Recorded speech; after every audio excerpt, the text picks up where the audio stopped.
如果让蒋小鱼去参加 A 大队考核，结果会怎么样？他能打破561和元朗对他这种油嘴滑舌的固有偏见吗？首先，我先定论，蒋小鱼一定能通过老 A 选拔，而且还不会垫底。大家一定都觉得兵无非就是许三多和成才两种，纯粹和精明。但蒋小鱼如果参加老 A 选拔，他一定会打破你固有的看人逻辑。在我看来，与其说张冲是最野路子的士兵，不如说蒋小鱼才是。他没有标准兵王的身体素质，只有一身社会气的狡猾。敢让他去参加老 A 选拔，他一定会走出来一条所有人都意想不到的考核轨迹。我们先来说考核中蒋小鱼跟561的相处问题。作为士兵突击最硬的士兵，561从头到尾最讨厌的都是攀关系，更别说蒋小鱼不光喜欢攀关系，还喜欢耍小聪明。这种士兵是561最看不上的。而且当初许三多所有成绩垫底拖班级后腿时，561气的宁愿跟史金闹掰，也要把许三多赶走。所以如果蒋小鱼在钢七连，大概率走不到老 A 选拔那一步，就会被561淘汰出局。说到这儿，你们是不是想起了八郎？没错，八郎的性格跟561确实有点像，最大的不同就是没有561硬汉。初入军营时，蒋小鱼为了睡下铺，3两句就给八郎忽悠的找不到北了。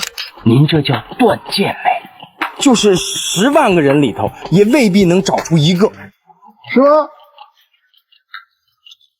这事儿要放到561身上，他根本不会听蒋小鱼说一个字，就一个上铺，爱睡就睡，不愿意就躺地上。所以一切的忽悠在561面前可以说是还没开始就会被他掐断。但蒋小鱼在老 A 考核中一定会因为别的原因让561对他改观，那就是对兄弟的义气。蒋小鱼是一个很护犊子的战士，参加绝望岛吃鸡时，只要是蒋小鱼认识的，他都会尽全力保住。张冲接近半残拖他们的后腿，他都会一直保护他。八郎见到他们就说要淘汰他们，蒋小鱼也不记仇，心里一直想着要带着寿营所有的兄弟通过选拔。反观不认识的呢，为了一个急救包，他可以豁出命去抓林子峰。谁要廖勇本来是板上钉钉的胜利者，愣是被蒋小鱼忽悠的，让赵子武打响了他的信号枪。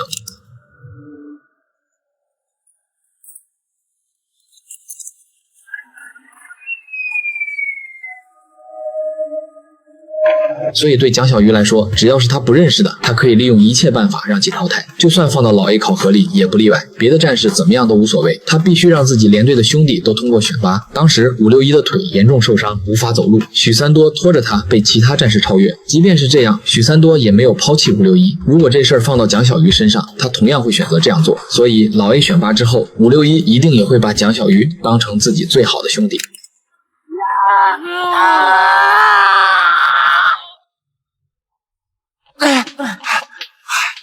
又是什么呢？是啊。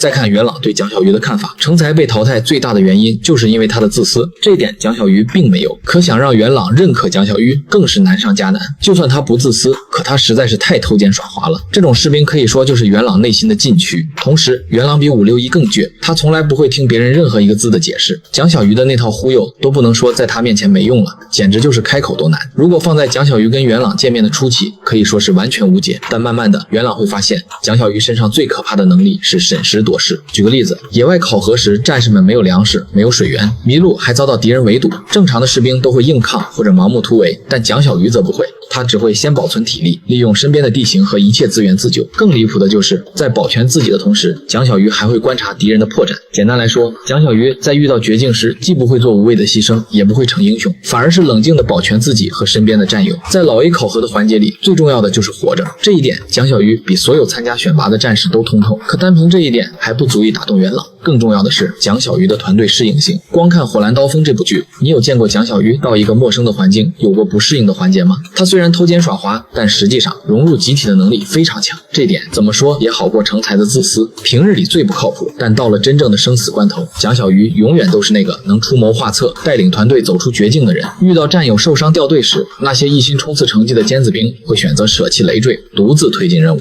但蒋小鱼不一样，他会用自己的变通思维帮队友脱困，用最低的代价完成团队突围。他不追求个人数据亮眼，却能守住团队的底线。这种靠谱的松弛感是老 A 小队作战最需要的特质。老 A 不是单打独斗的英雄营，是绝境中彼此托付的战斗集体。仅凭这一点，蒋小鱼就具备了入选资格。最后我也总结一下，蒋小鱼参加老 A 考核绝对能通过，但不会是老 A 里的顶尖。虽然他比许三多更懂变通，比成才更加无私，但他骨子里的随性和松散也会是老 A 标兵的禁地。